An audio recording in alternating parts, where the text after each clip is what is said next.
podría hacer una estancia en una beca del gobierno de París, el programa de Research en París, para trabajar en la Escuela Normal Superior de Lyon sobre problemas de trabajado en ese aspecto, ¿no? Y ahora pues nos va a hablar sobre una cosa que tiene que ver entre la física y la física, ¿no? Adelante. Gracias. Pues muchas gracias por venir y muchas gracias por invitarme. En este trabajo fui invitado a participar por un investigador de la UAM Coajimalpa, es Juan Manuel Romero, lo hicimos en conjunto. Y bueno, el tema es básicamente de biofísica, en donde se aplicó pues matemáticas y física, ¿no? Entonces, vamos a ver brevemente el contenido de la exposición, un poco los antecedentes, el marco teórico, resultados. Voy a presentar dos resultados importantes básicamente y finalmente las conclusiones. Entonces, la motivación del trabajo pues es porque ha habido un incremento en la incidencia de enfermedades neurodegenerativas. Yo aquí nada más presento 3, pero hay un montón más, ¿no? Huntington, ¿qué más? Bueno, todas las enfermedades cerebrales, bueno, son importantes, ¿no? Ahorita vamos a ver algunas estadísticas. Este mapa mundi lo saqué de la OMS, de la Organización Mundial de la Salud, de la página, y muestro los años de vida ajustados por discapacidad. Es un estudio que hacen, en donde, bueno, obviamente mientras más oscuro es más la incidencia o más los años de vida que tienen que ajustar debido a discapacidad por enfermedades neurodegenerativas. Y se ve que, bueno, en la parte norte y sur son los más oscuros. En México, pues afortunadamente casi no hay, según la OMS. Aquí muestro una tabla en donde lo que quiero destacar son, en estas enfermedades, esclerosis múltiple, Parkinson y Alzheimer, los índices más altos, que son de 0.17, 0.22, 1.47%, están en América y en Europa. En los demás países, pues son mínimos, ¿no? Entonces, bueno, es un tema importante para países, sobre todo industrializados, ¿no? Ahora, el sistema de estudio, pues es en realidad un axón. Un axón es parte de una célula, que es la neurona. Aquí presento, esta es una célula, o el esquema de una célula, en donde, bueno, dentro de la célula tenemos concentraciones iónicas de potasio, cloro y sodio, el potasio en grandes concentraciones, cloro y sodio en menor concentración, y fuera de la célula la concentración es más grande del sodio, el cloro y poca del potasio. Estos son datos de un músculo de mamífero, creo que es un gato, en donde se ve que en el interior de la célula, pues en milimoles o alguna unidad parecida, son 140 dentro contra 10 y 10 de los otros dos. Y fuera, estos son 5 contra 145 y 110. Entonces se ve que la membrana celular, o se ha estudiado que la membrana celular se comporta como un circuito RC. Aquí presento yo un esquema del circuito RC, en donde si se aplica un estímulo, es una corriente, en este caso fue un pulso cuadrado, pues la respuesta de la célula va a crecer como la carga de un capacitor en un circuito RC. Cuando se deja de aplicar el estímulo, entonces esta decrece también como una exponencial negativa. Lo que vamos a estudiar en este caso, pues es precisamente la propagación de los potenciales en la célula. Aquí presento un esquema, esta es una neurona, y se ve cómo ponen un estímulo con un electrodo, y con otro electrodo pues miden el potencial. Entonces aquí se ve que si el estímulo es negativo, el potencial pues va a ser también negativo. Si es positivo, el potencial va a ser positivo. Pero presenta un umbral este sistema. Entonces, después de cierto umbral, en el estímulo, ya no va a ser como carga y descarga de un capacitor, ya es más bien lo que se le llama respuesta activa o potencial de acción. Esta se le llama respuesta pasiva. En este estudio nos vamos a quedar hasta aquí, de aquí para acá. Todavía no vemos la respuesta activa, solamente la pasiva. Ahora, ya en el axón es, voy a regresarme a una. El axón es esta parte de aquí, de la neurona. Entonces es un cable, o para fines prácticos lo tomamos como un cable. Entonces aplican un estímulo en un cierto punto y cuando la respuesta es pasiva, es decir, no ha pasado el umbral, se ve como el potencial, bueno, tiene la forma de la carga y descarga de un capacitor, pero va decayendo con la distancia. Si nosotros medimos a esta distancia de la aplicación de la corriente, pues vemos que ya se atenuó. En el caso del potencial de acción, pues tiene la particularidad de que no se atenúa, por eso viaja a través del cable, ¿no? Bueno, pero no lo vamos a ver este nada más. Ahora, los axones en realidad, bueno, si están sanos, sí parecen cables, que son como este caso, pero cuando están enfermos o están en una enfermedad neurodegenerativa, presentan ciertos hinchazones o protuberancias, ciertos chipotes, ¿no? Este esquema pues son axones reales en donde, bueno, en 1998 sacaron un software donde le toman una foto a los axones que están todos enredados y ese software lo que hace pues es acomodarlos así alineaditos, ¿no? Bonitos, y para estudiarlos uno por uno. Este es un trabajo de 2014-2015 en donde presentan el potencial o la propagación del potencial en axones sanos y en axones enfermos. Entonces se ve que con las protuberancias hay bloqueo de la señal. Ahora, estas son imágenes, las de abajo, de fotografías de axones enfermos, y arriba son las formas que generamos. Lo hicimos en matemática, en este caso, son las gráficas de matemática, pero se usó geometría diferencial para generar estas formas que yo espero que se parezcan, ¿no? Se parezcan al menos un poco, que simulen, que modelen los axones reales.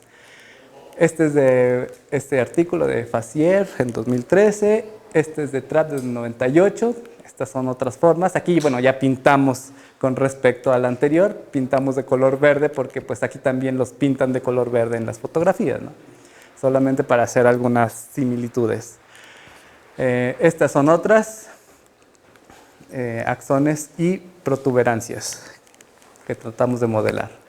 Ahora, los tamaños, en estos artículos vimos que el tamaño del diámetro del axón contra o comparado con la protuberancia que presenta, por ejemplo, en Parkinson.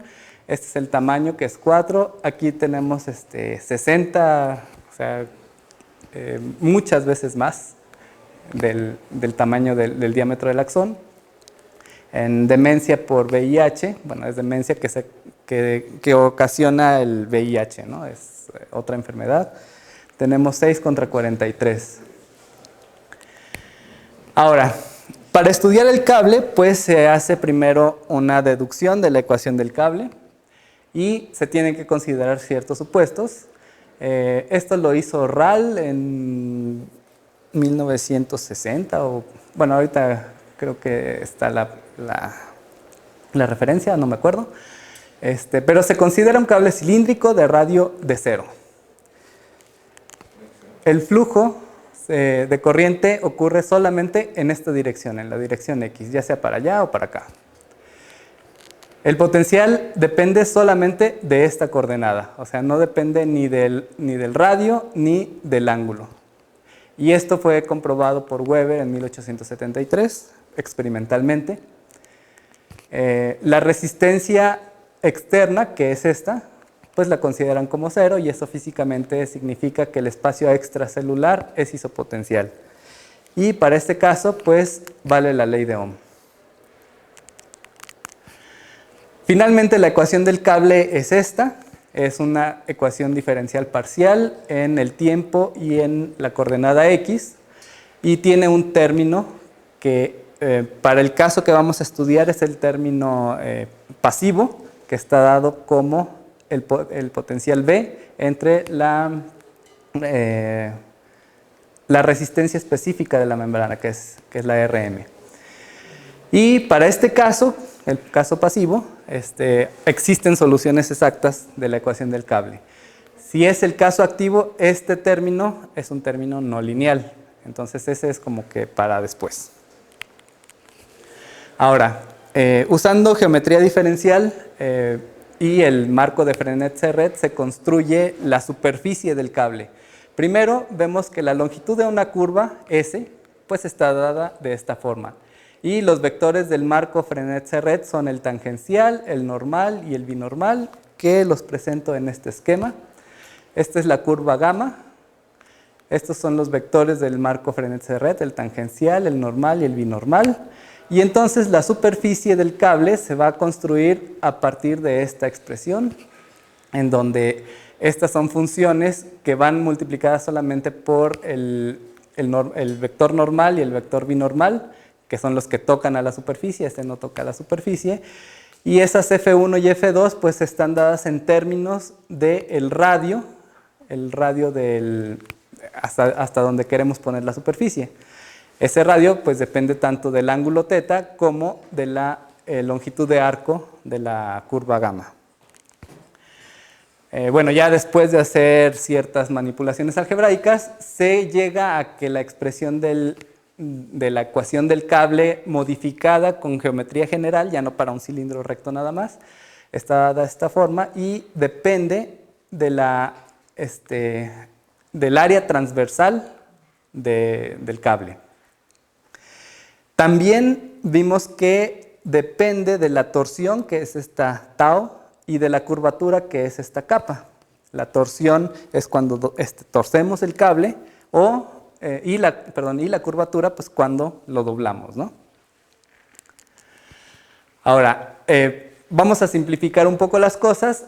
Cuando R, o el radio de la sección transversal, no depende del ángulo θ, entonces eso significa que la sección es circular.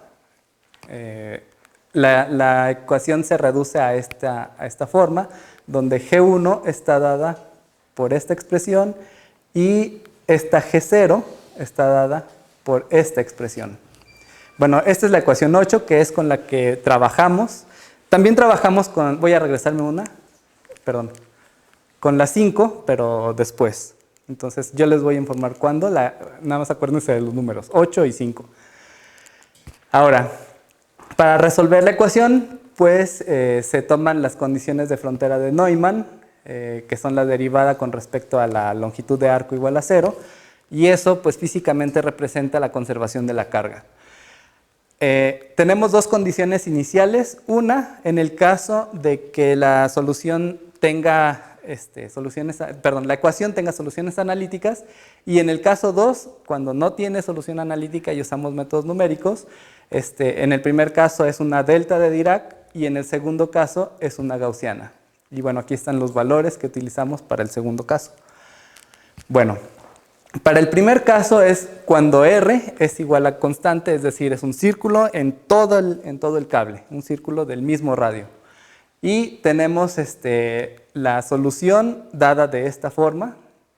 Se resolvió con un método combinado entre separación de variables y transformada de Fourier, y se llegó a esto. Hicimos 6 casos, 3 con curvas planas, en donde la coordenada z vale 0. Yo nada más voy a presentar una de curvas planas y una de curva tridimensional. Este es el caso hiperbólico en la curva plana. Este es el cable y este es su potencial, este es x y este es el tiempo. Entonces, en la condición inicial aquí debe haber una delta de Dirac y vemos cómo va decayendo tanto en el tiempo como en el espacio. Este es un cable en 3D, es una hélice, aquí ya tiene su componente en Z, y este es el potencial graficado en 3 dimensiones de esta forma, y este es el cable que pues es como una hélice. Y bueno, ya estábamos muy contentos porque además tenemos otros 4 casos, y pues mandamos a un artículo. Aquí están estas mismas gráficas, pero voy a regresarme una. un corte aquí en el tiempo, para un tiempo fijo, y una para un espacio fijo. Y entonces nos quedan estas. Esta es X y este es tiempo. Entonces, para los 6 casos comparados con el cilindro, que es el verde, vemos que en todos los casos, salvo algunos que se enciman, pues el decaimiento es mayor por la forma del cable. Y entonces, bueno, ya estábamos, como les digo, muy contentos, mandamos el artículo y que nos regañe el referee. Nos dice, bueno, esos cables para mí es lo mismo, todos son iguales, ¿no? ¿Qué pasa? Pues que nosotros estamos sacando el potencial con respecto al sistema de laboratorio, el sistema de referencia de laboratorio. Y dice, ustedes tienen que sacarlo con respecto a la variable longitud de arco, que es la S. ¿Por qué? Si nosotros inyectamos la corriente en este punto y tenemos un axón recto, entonces al medir en este punto, en todos los axones, bueno, un axón recto, uno que tiene como forma de parábola y uno que tiene forma senoidal. En esta, pues vamos a medir el mismo potencial a tiempos cortos. Entonces me voy a regresar una. Casi para todos los casos, el potencial es igual. Ahora, si yo mido a un tiempo después, pero en este punto, pues ¿cuál creen que va a decaer más rápido? Pues el que tarda más tiempo en recorrerse, ¿no? Entonces, voy a regresar de nuevo. Aquí estos son, creo que de la hélice, y bueno, estas son de las planas, y este es el cilindro.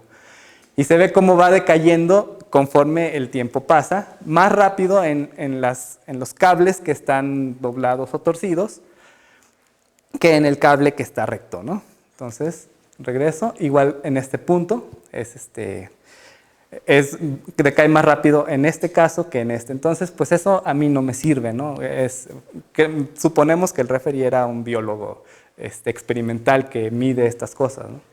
Entonces, bueno, dijimos, ese referee nos sugirió, ¿por qué no hacen con protuberancias, o sea, con chipotes, ¿no?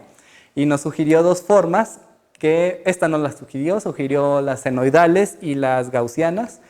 Pero nosotros necios dijimos, no, es que esta forma, que es el coseno hiperbólico, crece el radio, o sea, ya no es constante en todo el cable, sino va creciendo conforme va creciendo S, que es la longitud de arco, y obtenemos este potencial analítico, todavía tiene solución analítica. Y bueno, aquí, no lo mencioné antes, voy a regresar a algunas, perdón, es para el otro lado, estas. Aquí, por ejemplo, el decaimiento está de 0 a 400 y pues más o menos en 100 se nota apenas. En el que sigue, pues se reduce de 0 a 20, o sea, de 400 a 20. Y ahora, en el que crece el radio, que es va de 0 a 0.04. O sea, aquí decae mucho más rápido. Y ya estamos bien felices porque cambiando el radio, pues sí decae mucho más rápido el potencial y se notan los cambios, ¿no? Y que nos dice, bueno, pues no, sí sirve, pero no hay axones que crezcan al infinito para acá, ¿verdad? O sea, crece un cachito y luego se vuelve a tomar su forma. Entonces es un caso ideal todavía, esto no podemos aceptarlo. Pero está interesante su tema y vamos a darle otra oportunidad, ¿no? Entonces, bueno, nos dieron otra oportunidad y pues pusieron a chambear a Eric, que es el que hizo el método numérico. Para resolverlo, pues utilicé diferencias finitas. En el tiempo un esquema regresivo y en el espacio un esquema centrado. Se hizo con métodos iterativos, con una tolerancia de 10 a la menos 10 y se probó con refinamientos de la malla para que la solución, conforme más refinada sea la malla, se pareciera a la solución. Entonces dábamos por bueno el esquema, ¿no? El esquema numérico. Y entonces aquí muestro la solución para el cilindro. Como les había dicho, en el caso numérico, la condición inicial era una gaussiana, que es esta, y entonces vemos cómo decae tanto en el tiempo como en el espacio. Y bueno, probamos las formas que nos pidió el referee, que son las senoidales. Aquí pongo 2 cables y bueno, oh sorpresa, que el potencial decae de la misma forma que el cilindro recto. Aquí yo grafiqué voy a regresar tantito grafiqué los máximos para diferentes amplitudes de esta, que es una forma como más, más fuerte, ¿no? Geométricamente es más fuerte, esta es más suave. Grafiqué para alfa 3, que es la amplitud de esta geometría. Y si alfa 3 vale más o menos 40 o 30, pues casi no decae con respecto al cilindro recto. Empieza a decaer cuando alfa es mayor que 40 o de 30 a 40, ya empieza a decaer, es la azul, pero para eso tendríamos que aumentar la amplitud a formas geométricas como esta, que son como platos apilados. Y bueno, los axones no se ven como estas formas, entonces estas no son geometrías realistas. Y entonces hicimos un esquema cualitativo, un análisis cualitativo de por qué con formas senoidales no cambia. Entonces, propusimos la solución de esta forma, donde enfatizamos la dependencia de la sección transversal, del área de la sección transversal o de la geometría. Y entonces, con esta forma de solución, la ecuación del cable toma esta otra forma, que es una ecuación de difusión con fuente, así simple.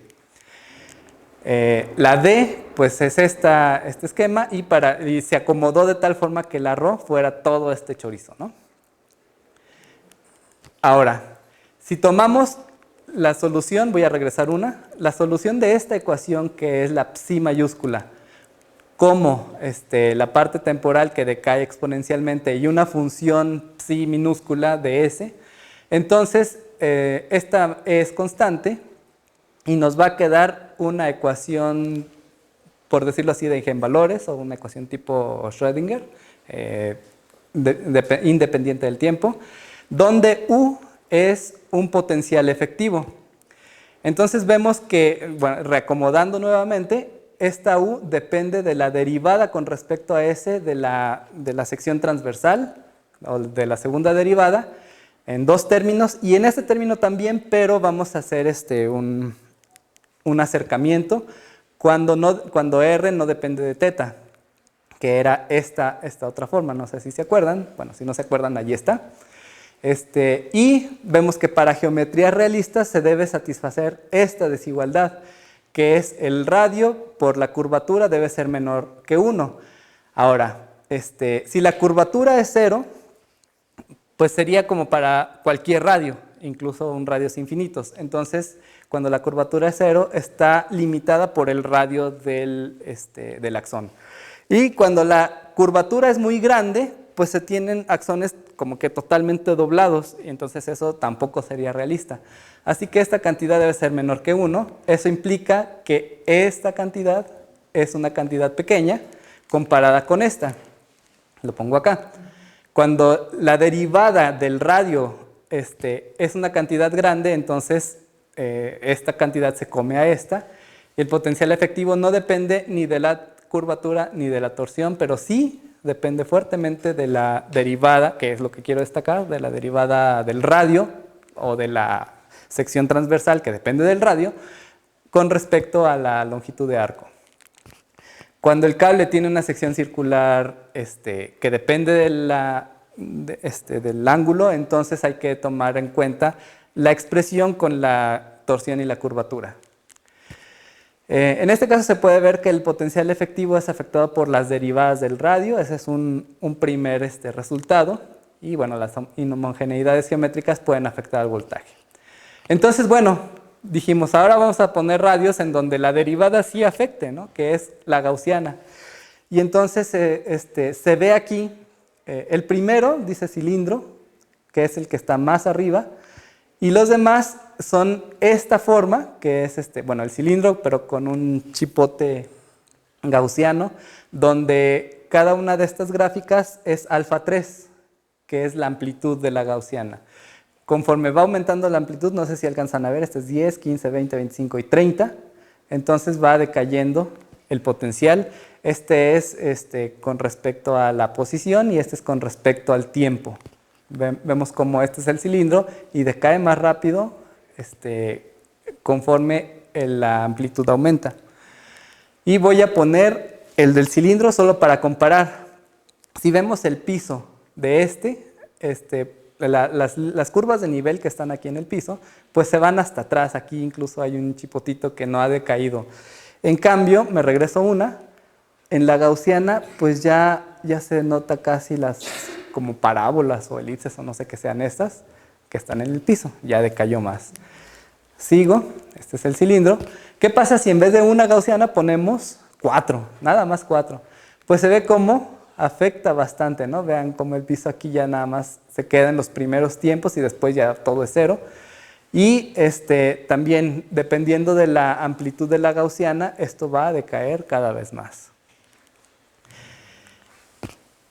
Y dijimos, bueno, pero esas son geometrías muy suavecitas y bonitas. ¿Qué pasa si ponemos algo un poquito más real, que le llamamos el caso amorfo? Y bueno, en el caso amorfo la sorpresa fue que se comporta casi como la gaussiana.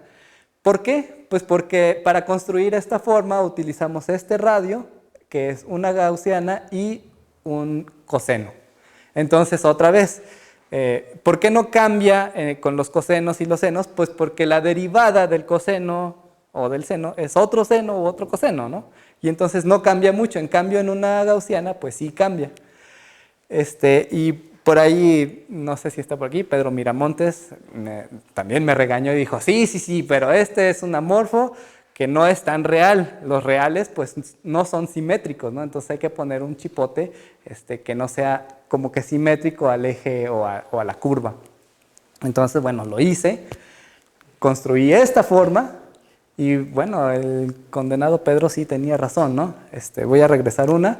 Aquí sí decae, pero decae como la gaussiana. En cambio, al sacarlo de su eje de simetría, pues decae más. No decae tanto como los 4 chipotes, pero sí hay una diferencia notoria.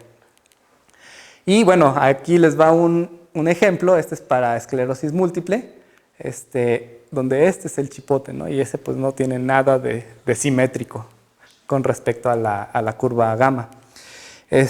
Bueno, ahora, quisimos ir un poco más allá, en donde vimos la difusión anómala. Hasta ahorita solamente hemos tomado en cuenta la geometría, no hemos tomado en cuenta ni cambios de densidad, ni propiedades físico-químicas, ni elasticidad en la membrana, cosas de esas, solamente la geometría. Entonces quisimos tomar un poco la difusión, quizá la difusión de iones a través de la membrana, pero cuando tiene chipotes, es porque hay acumulación de proteínas, organelos, lípidos, algunos entes biológicos de esos. Y entonces aquí muestro un movimiento browniano de una partícula, que lo saqué de Wikipedia, y este es un vuelo de Levy que es como la difusión anómala. En la difusión anómala no se difunde bien porque hay esos obstáculos en donde no permite difundirse. Entonces, así como caricatura, si vemos aquí tiene líneas más largas en una dirección preferencial. Aquí ya no hay la misma probabilidad de que la partícula se vaya para allá, o para cualquier otro lado, sino que se sigue en una misma. Y eso es quizá porque, viéndolo en la difusión de los axones, hay un canalito en donde pasa solamente una partícula y sigue yéndose, ¿no? Y no se difunde para todos lados. Y entonces en ese canalito no pueden pasar las demás partículas y entonces hay bloqueo de iones o de concentraciones de iones. ¿Cómo tomamos en cuenta la difusión anómala? Bueno, hay varios modelos, pero nosotros elegimos uno que es de Langlands de 2008. De 2008, en donde a la ecuación del cable le ponen un término que es una derivada fraccionaria. La fracción es esta nu, y se lo aplican solamente a la parte espacial de la ecuación. Ellos lo aplican a la ecuación del cable del cilindro recto, pero nosotros decidimos aplicarla, pues obviamente a la ecuación que ya teníamos, que es la del cilindro que es con protuberancia, ¿no? O de geometría general. Entonces, aquí solamente consideramos subdifusión, que es que la fracción de la derivada está entre 0 y 1.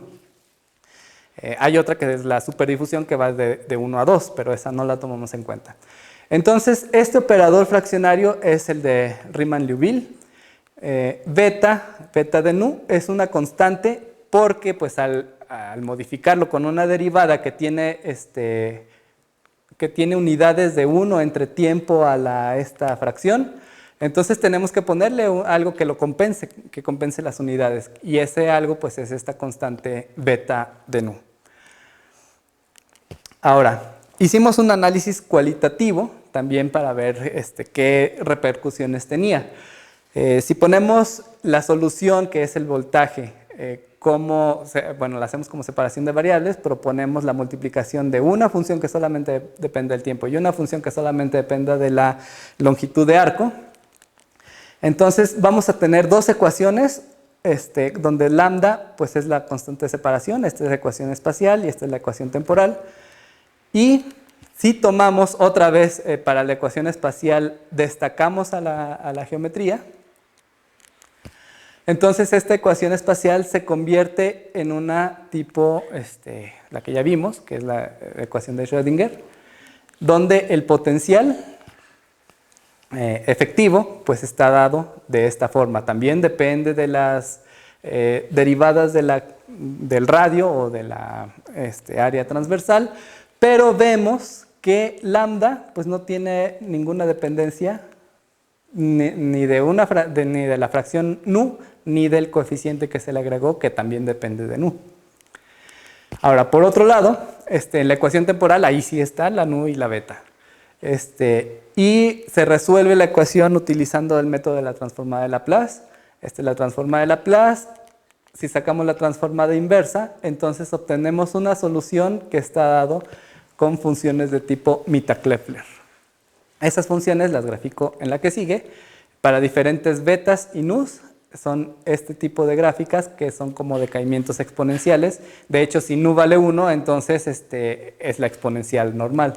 Aquí lo digo, si nu vale 1, tenemos la solución de la exponencial, decaimiento exponencial negativo. Si nu vale 0, eso quiere decir que tenemos la derivada completa en la parte que se la pusimos, en la parte espacial, y tenemos esta solución. Entonces, otra vez, vemos que la beta 0, beta depende de nu, si nu vale 0, entonces beta 0 por lambda debe ser menor que 1 para que la ecuación tenga sentido. Si beta 0 crece mucho, pues entonces la solución va, no va a cambiar, va a ser constante, ¿no? Entonces, para que cambie, tiene que ser mayor que 1. Voy a la que sigue. Entonces, bueno, para parámetros realistas del cable cilíndrico implican que lambda debe ser del orden de 10 a la menos 3, segundo a la menos 1. Eso tomando en cuenta los valores de RM, CM y RL, ¿no? que son para dendritas y axones. Ahora, el efecto fraccionario más notable ocurre para nus cercanas a 0. Es decir, cuando se aplica casi la derivada total. Y la solución temporal es casi una constante, la cual decrece cuando beta 0 aumenta, que es la ecuación 18, ya la vimos, y esto sugiere que debemos tomar beta 0 mayor que 1, también para que pueda decaer el voltaje. Si beta 0 es aproximadamente 0, pues el voltaje no decrece. En el caso usual, es decir, cuando no ponemos derivada o no ponemos la derivada fraccionaria, nu vale 1, porque era la derivada de 1 menos nu, no sé si se acuerdan. Y entonces esta beta debe valer 1 y regresamos a lo que ya teníamos. Entonces la conclusión importante es que beta 0 debe aumentar si nu disminuye y viceversa. Si nu aumenta, entonces beta 0 debe disminuir, pero no mayor que 1, ¿no? Ahora, para el cilindro recto, ya con la derivada fraccionaria tenemos esta solución, tenemos solución analítica y ponemos la condición inicial, que es un coseno. Para la solución numérica utilizamos un esquema de derivación fraccionaria que lo Lo tomamos, bueno, lo deducen de la definición de Caputo, que es una modificación a la de Riemann-Liouville, pero ya tomando en cuenta la fraccionalidad en las condiciones iniciales. Y tomamos este esquema, que es deducido por Santamaría, Marinov y bueno, su equipo de colaboradores. Y bueno, aquí comparamos la solución analítica y probamos nuestro método numérico para el cilindro con una condición inicial bueno, la parte positiva de un coseno, ¿no?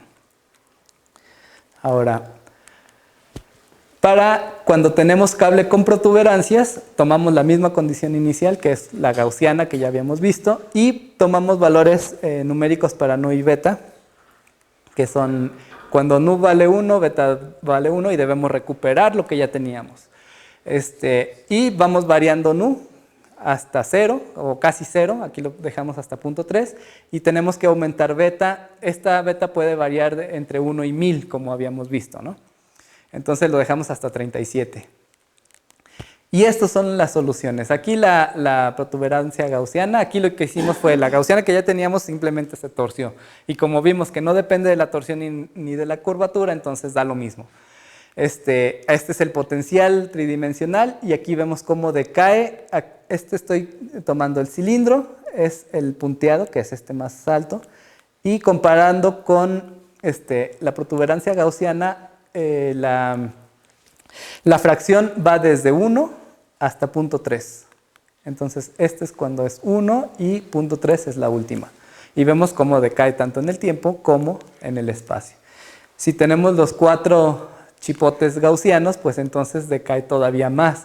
Incluso hicimos pruebas para hacer estos más largos, no muy largos para que fueran realistas, y se vieron algunas oscilaciones, que esas, bueno, no las presentamos porque todavía no sabemos cómo explicarlas, pero en este caso sí se ve como que se ve torcido aquí esta gráfica. Y aquí pues no es una gaussiana como las demás, porque tiene el tope plano, ¿no? Más o menos. Y para la protuberancia amorfa, otra vez se recupera lo del caso anterior sin fraccionario, que se comporta como la gaussiana normal. Voy a regresarme a la gaussiana normal. Estas gráficas son muy parecidas a estas. Tienen ciertas diferencias, pero no se notan mucho. Ya, para terminar, conclusiones. Bueno, la ecuación del cable para geometría general construida usando el marco de Frenet-Serret funciona bien como modelo. Esta ecuación depende de la torsión y la curvatura del cable, pero para la sección transversal circular no dependen de estos dos parámetros geométricos. Entonces los resultados muestran que hay una fuerte dependencia de la geometría con la propagación del voltaje. Y el resultado importante es que si las derivadas del radio son funciones que cambian lentamente, la propagación del cable es como en el cilindro. Pero si cambian fuertemente, entonces el voltaje se ve disminuido y en casos extremos se puede bloquear.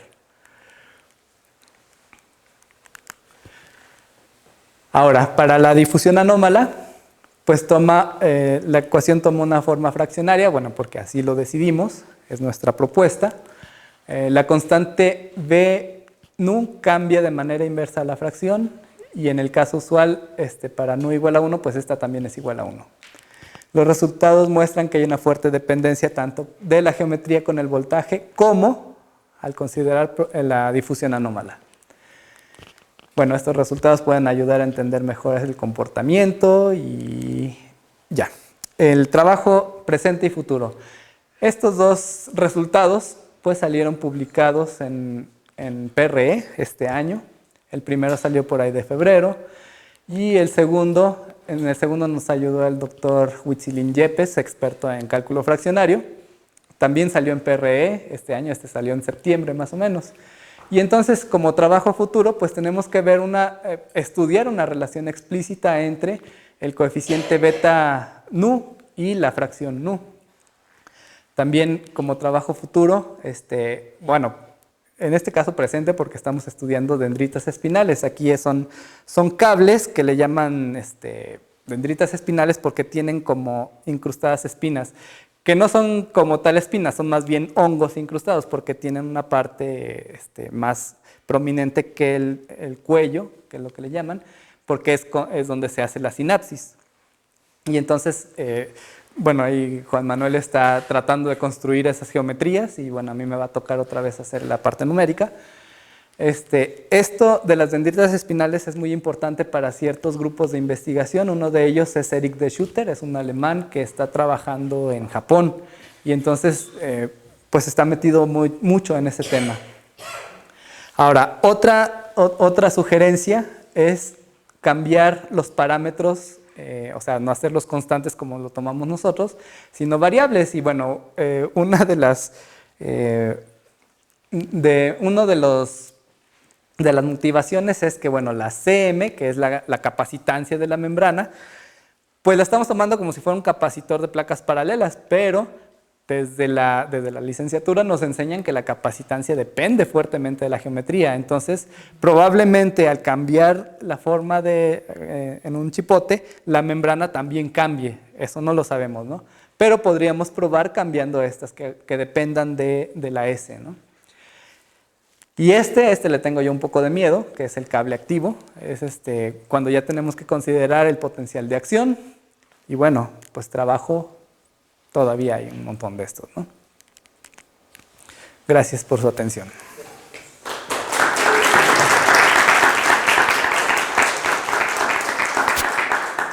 ¿Preguntas? Todo claro, perfecto. ¿Verdad, temor? Porque luego algunos otros alumnos le tienen miedo. ¿Me tienen miedo? No, me tienen risa más bien. Tenía ahí una pregunta. Bueno, habla de produces derivados fraccionarios. Sí. Luego muchas veces con una derivada fraccionaria también tiene que ver justamente con alguna dimensión fractal. Sí. ¿Aquí hay algo al respecto? ¿Tengas una... Inicialmente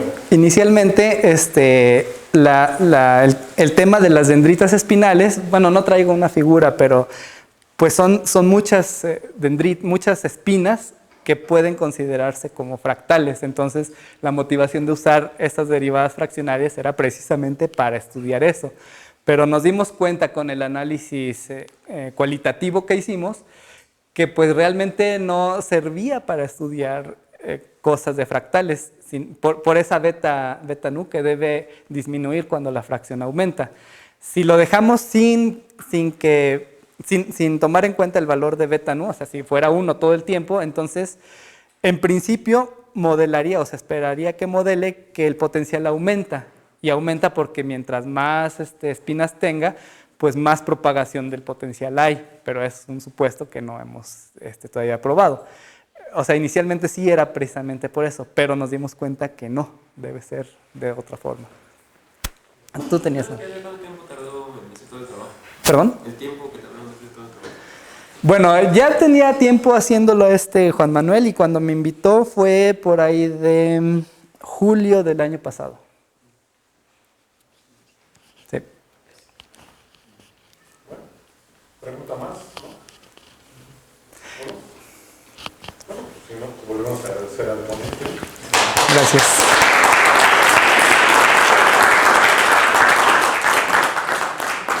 Y aquí está tu reconocimiento, ¿no? Ah, muchas gracias. Aquí, ¿no? Sí, como dice, ¿quién decía? Es Y el solo, cheque. bueno, aprovechamos nada más para hacer un comercial. El viernes tenemos otro seminario, el último del semestre. Y va a hablar un doctor que viene de Marsella, Francia, sobre inestabilidades baroclínicas, cosas que ocurren en la atmósfera, en el océano, ¿no? Sobre el sistema de rotación estratificado. Entonces, eso es el viernes a las 12 de la mañana en esta misma sala.